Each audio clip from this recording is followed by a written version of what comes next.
Hi, welcome to another exciting statistics video. It's gonna get old. Okay, so what we're gonna do with this lab that we're kind of currently working on is your job is to write hypotheses. And so I have a truncated version of the CDC data, and what we're gonna do is we're gonna take this truncated version and we're gonna write hypotheses for the different variables. So I'm gonna open up a Word document in class, and you're gonna have it, and it looks like this. And what we're going to do is we're going to go through and answer each question that has a hypothesis and a statistical test. Okay, so before we can start that, we have to talk a little bit about the variables when you're setting up hypotheses. I took the United States already and broke it into three regions. The three regions that we have are Florida, California, and New York. The reason is because otherwise we'd have 50 or 60 different variables levels, but now we only have three. Having three levels is much better than having a bunch, and we'll explain that in class with the theory part. So for years takes place over a very long period of time, so that's going to be more difficult. What I want to do is I want to take this BMI, body mass index, and we're going to create a categorical variable out of this continuous variable. So I happen to have a website open somewhere that is a body mass calculator. So I entered my information, and I am 31.2. Usually I'm 32, so this is actually pretty good for me. I'm still stupid. Okay, so what I'm going to do is anything that is under 18.5 BMI, we're going to label as underweight. Anything that is 18.5 to 24, we're going to label as normal. Stupid people. Overweight, which I'd love to be overweight, but I'm not. I'm obese. So we're going to label overweight and then obese. How much would I have to weigh? What if I got down to my goal of 220? I would be 29.8. I would be overweight. This is kind of funny. I'd have to go back to 7th grade, but in order to be considered normal, I have to weigh 180 pounds. Well, that was 7th grade. Not going to happen. There I am. Okay, not obsessing about that at all. Okay, so let's go back to our variables, and let's show you how to code this. So go back to SPSS. So in order to recode a continuous variable into a category of a variable, we're going to go to transform and then recode into a different variable. Okay, so you go back and recode into a different variable. Oh, I actually did this before to test, so make sure I could do it before I record a video. So what I'm going to do is I'm going to take my body mass index. Okay, and I'm going to say the name, we're going to pick a new name for this. It's going to be called BMI_rank. Okay, and this is FDA rank. Okay, change. Okay, and so then I'm going to say old and new values. Okay, and so we're going to say that anything that is 0 to 18.5, we're going to say is a 1. Okay, so I click on range. So this will tell the computer anything that has below 18.5, it's going to code it as a 1. And so because of my short attention span, I have to go back to the internet. So 18.5 to 24.9. So the second level is 18.6 because 18.5 is here, to 24.9 is going to be a 2. That's a normal weight. Ridiculous. Sorry. Go back. And then this is going to be 25 to 29. Okay, so 25 to 29.9. This is going to be a 3. This is where I hope to be someday, just overweight. And then this next one is going to be 30 through, well, let's put 100. Let's put 1,000. It doesn't matter, just above 30. Okay, and that's going to be a 4. So what it does is it goes, anything in that variable that's 0 to 18.5 is a 1, 18.5 to 24 is a 2, 25 to 39 that's it after that. And when I click OK, it'll give me the recode. Okay, and then if I go back to my variable view, it put it right here at the bottom. I'm going to take that and move it up. So now we have FDA rank. So now, before I do anything else, I want to make sure I put the labels in there. So 1 is underweight, 2 is normal,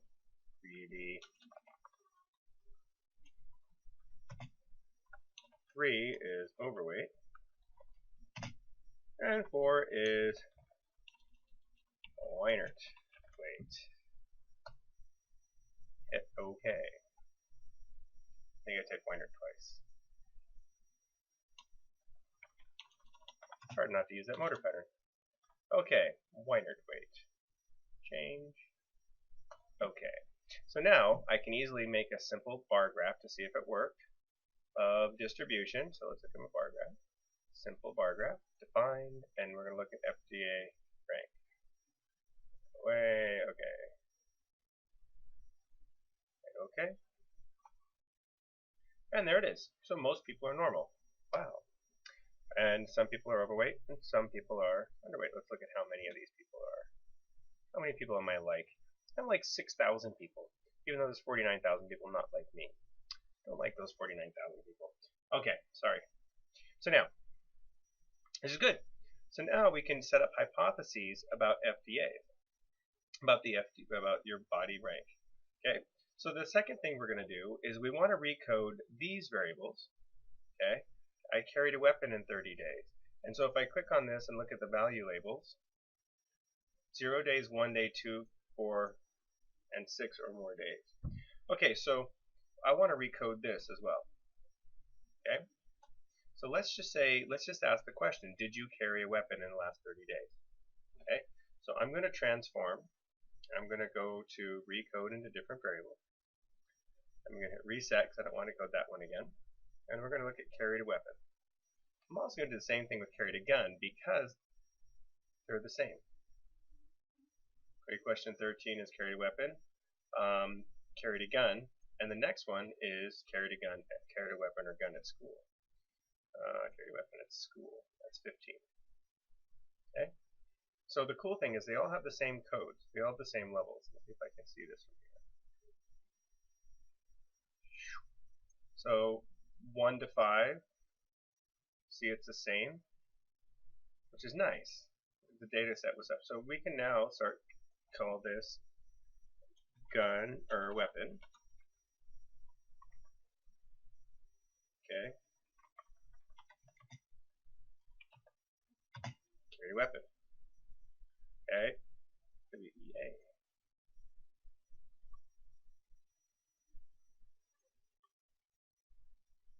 Okay. And this one will be called gun. And this one will be called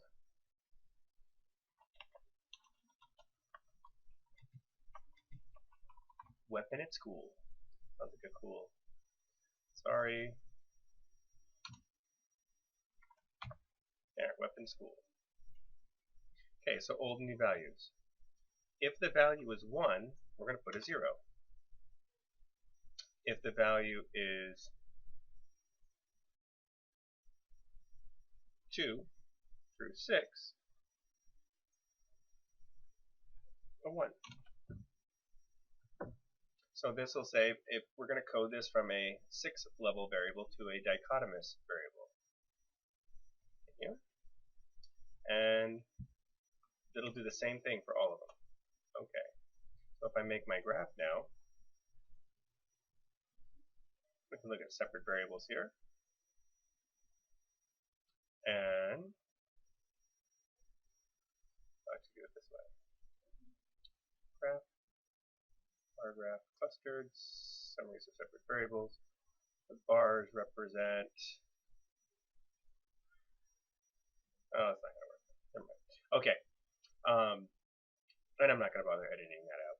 So I just start looking at the simple bar graphs instead. I was going to try to put them all in the same graph, but I can't think about how to do it right now, and I might in class. Okay, so carried a weapon.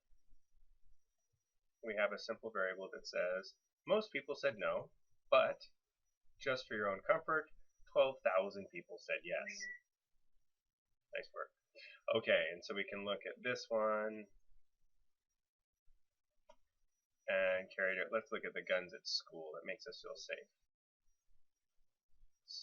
Somebody had a gun at our sister school yesterday. Oh, good. Weapons at school seems to be significantly less. Only 4,000 people had guns at school. That's nice. Let's look at guns specifically.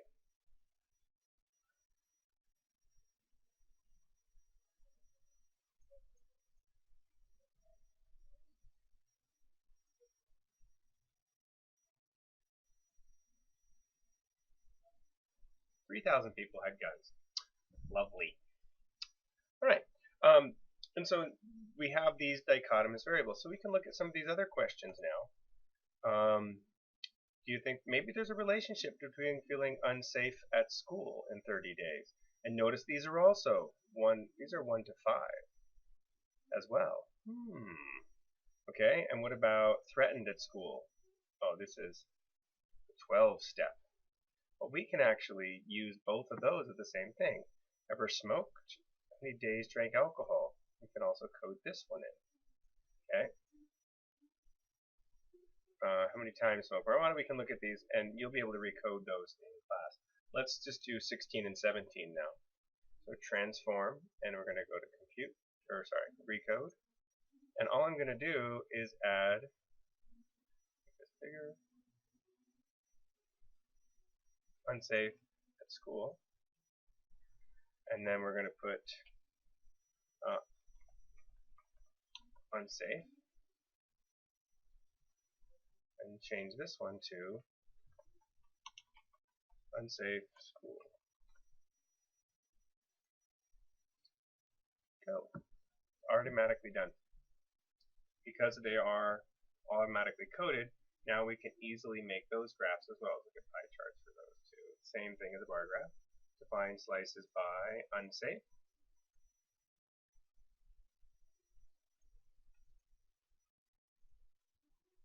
%8 of people felt unsafe, 90% of people felt safe, and then we can also make the other one for at school.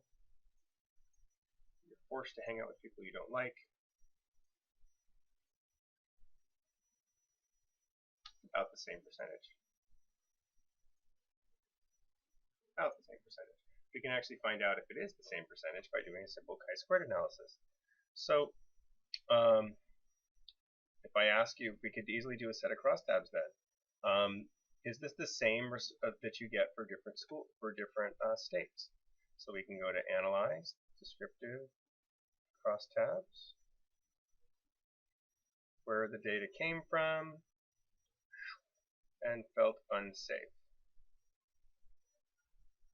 Okay, hit OK.